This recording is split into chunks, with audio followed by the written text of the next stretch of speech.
یہ کہانی ایک چلاک چور کی ہے۔ اس چور کی 3 خواہشیں ہیں۔ ایک بادشاہ کی طرح امیر ہونا، دوسری بادشاہ کے جیسے محل کا مالک ہونا، اور تیسری راجکماری سے شادی کرنا۔ ان خواہشوں کو پوری کرنے کے لیے وہ بادشاہ کا آدھا خزانہ چوری کر لیتا ہے۔ اس کے بعد بادشاہ چور کی تلاش شروع کرتا ہے۔ فرانس کے ایک چھوٹے سے گاؤں میں ایک لوہار رہتا تھا۔ وہ فرانس کے بادشاہ کی طرح امیر بننا چاہتا تھا۔ دولت جمع کرنے کے لیے اس نے لوہاری کا پیشہ ترک کر کے چوری کا پیشہ اپنایا۔ اسے یہ معلوم ہوا کہ فرانس کے بادشاہ کی اکلوتی بیٹی ہے اور راجکماری سے شادی وہی کر سکتا ہے جو امیر ترین ہو۔ اس نے سوچا لوہاری کے پیشے میں رہوں گا تو کبھی امیر نہ بن جاؤں گا۔ ابتدا میں اس نے چھوٹی موٹی چوریاں کی، بعد میں وہ بڑی بڑی چوریاں کرنے لگا، اور اس طرح وہ چوری کرنے میں اس قدر چلاک ہو گیا کہ اس کا نام ہی چلاک چور پڑ گیا۔ اس نے اس بات کا بھی پتہ لگا لیا تھا کہ بادشاہ کا خزانہ کہاں رکھا ہے۔ حیرت کی بات یہ کہ اس نے آدھا خزانہ صاف بھی کر دیا تھا۔ اب وہ امیری کی زندگی بسر کر رہا تھا، نہایت شان و شوکت سے رہتا تھا، مگر ادھر بادشاہ فکر مند رہنے لگا۔ اس نے ایک دن اپنے مشیروں سے چور کو پکڑنے کے بارے میں مشورہ کیا۔ مشیروں نے بادشاہ کو 3 ترکیبیں بتائیں اور کہا ان میں سے ایک نہ ایک ترکیب کے ذریعے چور ضرور پکڑا جائے گا۔ پہلی ترکیب کے مطابق بادشاہ نے محل میں ناچ گانے کی محفل منعقد کی۔ تمام شہریوں کو دعوت دی گئی، ان میں چلاک چور بھی تھا۔ اسے بڑا تعجب ہوا، وہ بادشاہ کو کنجوس اور بخیل سمجھتا تھا۔ اسے یہ دیکھ کر اور زیادہ حیرت ہوئی کہ فرش پر ادھر ادھر سونے کے سکے بکھرے ہوئے ہیں۔ اس نے جوتے کے نیچے ایک مقناطیسی شے لگائی اور وہ ان سکوں پر ناچنے لگا۔ اس طرح ایک ایک کر کے تمام سکے اس کے جوتوں سے چپک گئے۔ کسی کو اس بھیڑ میں معلوم بھی نہ ہو سکا کہ سکے کہاں غائب ہو گئے۔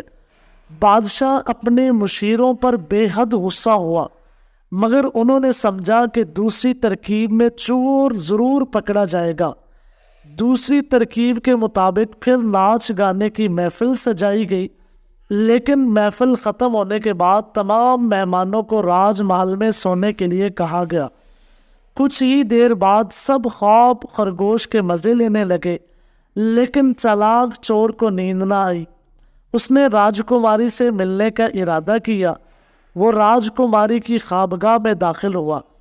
اس نے آہستہ سے آواز دی، راجکماری، کیا تم سو گئی ہو؟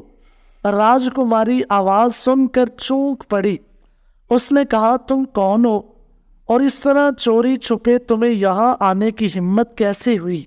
راجکماری، میں تو صرف یہ کہنے آیا ہوں کہ آپ بے حد حسین ہیں۔ اپنی تعریف سن کر راجکماری بہت خوش ہوئی۔ اس نے سوچا ہو نہ ہو یہی وہ چالاک ہے۔ چنانچہ دوسری ترکیب کے مطابق اس نے چور کو اندر آنے کے لیے کہا۔ چور خوشی خوشی اندر داخل ہوا۔ راجکماری نے کہا، تم پہلے شخص ہو جس نے میرے حسن کی تعریف کی ہے۔ اس تعریف کے لیے میں تمہیں ایسا انعام دینا چاہتی ہوں جو تمہیں ہمیشہ یاد رہے گا۔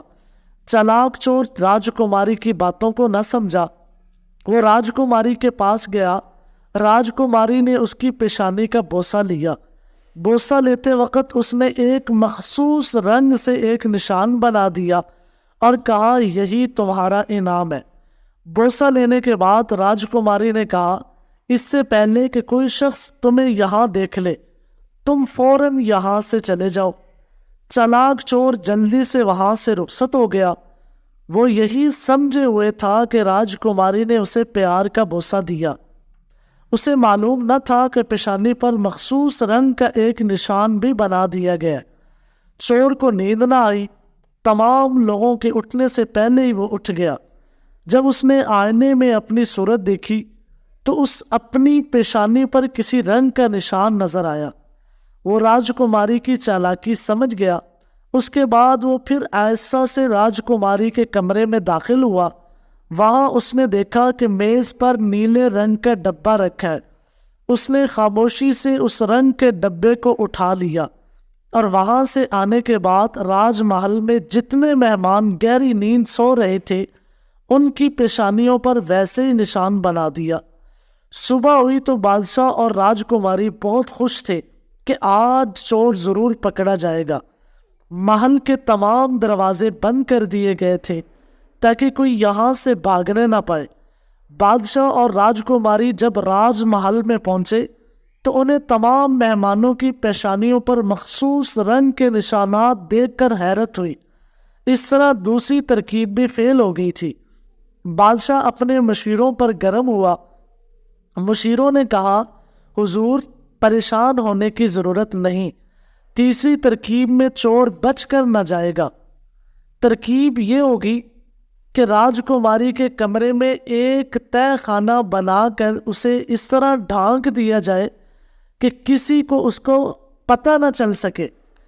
جو ہی چور کمرے میں داخل ہوگا سیدھا تہہ خانے میں چلا جائے گا اور پھر اس کا وہاں سے باہر نکلنا مشکل ہوگا۔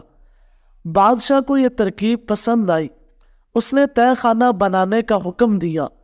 کچھ دنوں بعد رقص و سرور کی محفل منعقد ہوئی۔ تمام شہریوں کو دعوت دی گئی۔